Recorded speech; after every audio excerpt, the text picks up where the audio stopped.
Mukhtar my case, یہ نام شاید سب نے سنا ہوگا، لیکن اس کے پیچھے کی قانونی کہانی کیا ہے؟ کیسے شروع میں دی گئی سزائے موت آخر میں بری میں بدل گئی؟ تو چلیے سپریم کورٹ کے آخری فیصلے کی تفصیل میں جاتے ہیں اور سمجھتے ہیں کہ انصاف کا پلڑا آخر کس طرف جھکا۔ تو اس کیس کو سمجھنے کے لیے سب سے پہلے اس کے ٹائم لائن پر ایک نظر ڈالتے ہیں۔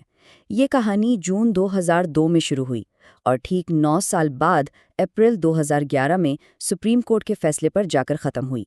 یہ ایک لمبی قانونی جنگ تھی جو ٹرائل کورٹ سے ہوتی ہوئی ہائی کورٹ اور پھر سپریم کورٹ تک گئی۔ اور یہی تو وہ سب سے بڑا سوال ہے جس کا جواب ہم آج ڈھونڈنے نکلے ہیں۔ آخر ہوا کیا کہ انسداد دہشت گردی کی عدالت نے 6 لوگوں کو سزائے موت سنائی اور اپیلوں کے بعد ان میں سے زیادہ تر کو بری کر دیا گیا۔ یہ ایک ایسی قانونی گتھی ہے جسے ہم آج سلجھانے کی کوشش کریں گے۔ تو اس سوال کا جواب دینے کے لیے ہم اس پورے معاملے کو کچھ حصوں میں دیکھیں گے۔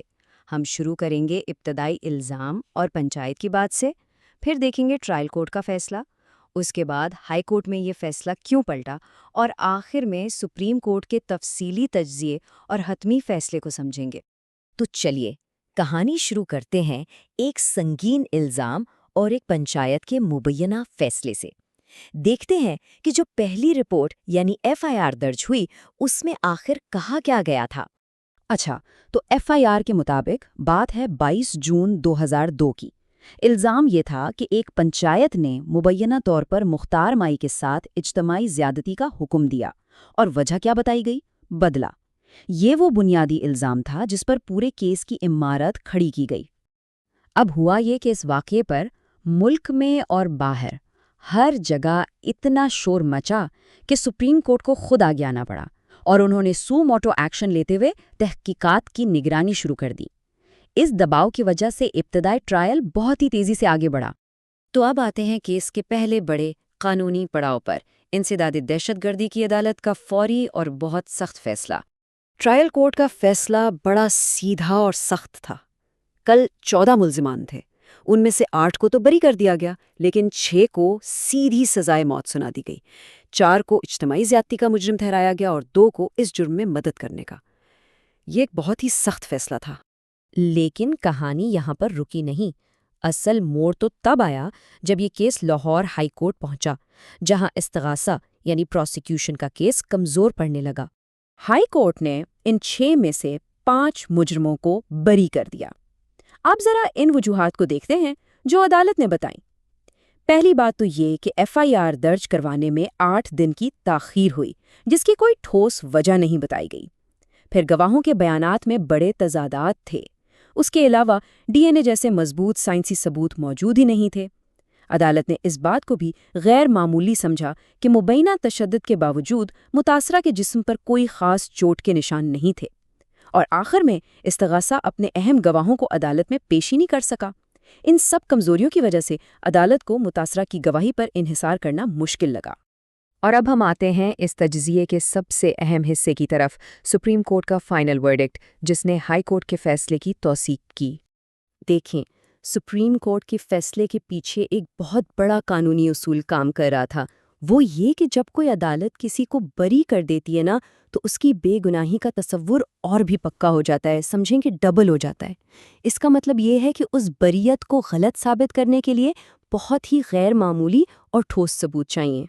یہاں آ کر استغاثے کی کہانی اور عدالت کے شکوک و شبہات آمنے سامنے آ جاتے ہیں۔ ایک طرف استغاثہ کہہ رہا تھا کہ پنچایت کے حکم پر سر عام بدلے کے لیے زیادتی کی گئی، دوسری طرف سپریم کورٹ کو یہ پوری کہانی ہی ناقابل یقین اور بہت کمزور لگی۔ گواہوں کے بیانات ایک دوسرے سے نہیں مل رہے تھے، اور 1 گھنٹے تک چلنے والے حملے کے باوجود جسم پر چوٹوں کا نہ ہونا، یہ بھی عدالت کے لیے ایک بڑا سوالیہ نشان تھا۔ بلکہ عدالت نے تو اپنے فیصلے میں بہت ہی سخت زبان استعمال کی۔ انہوں نے کہا کہ استغاثہ کی کہانی میں اتنے مضحکہ خیز پہلو تھے کہ انہوں نے کیس کی بنیاد ہی اڑا دی۔ اس سے اندازہ ہوتا ہے کہ عدالت استغاثہ کے دلائل سے کس حد تک مطمئن نہیں تھی۔ تو چلیے اب فائنل فیصلے کو سمیٹتے ہیں اور دیکھتے ہیں کہ ان 14 کے 14 ملزمان کا آخر بنا کیا۔ تو نتیجہ کچھ یوں نکلا۔ پہلے وہ 8 ملزمان جنہیں ٹرائل کورٹ نے شروع میں ہی چھوڑ دیا تھا، ان کی بریت قائم رہی۔ پھر وہ 5 ملزمان جنہیں ہائی کورٹ نے بری کیا، سپریم کورٹ نے بھی کہا کہ ٹھیک ہے، یہ بھی بری ہیں۔ آخر میں صرف ایک ملزم بچا، عبدالخالق، جس کی عمر قید کی سزا کو برقرار رکھا گیا۔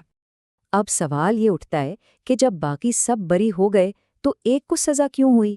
وجہ تھی عبدالخالق کا اپنا دفاعی بیان۔ اس نے عدالت میں یہ دعویٰ کیا کہ اس کا متاثرہ سے نکاح ہوا تھا، لیکن وہ اس دعوے کو ثابت نہیں کر پایا۔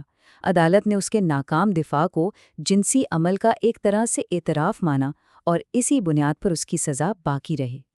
اور آخر میں سپریم کورٹ نے اپنے فیصلے میں ایک بہت مشہور قانونی قول کا حوالہ دیا: یہ بہتر ہے کہ 10 مجرم چھوٹ جائیں بجائے اس کے کہ ایک بے گناہ کو سزا ہو جائے۔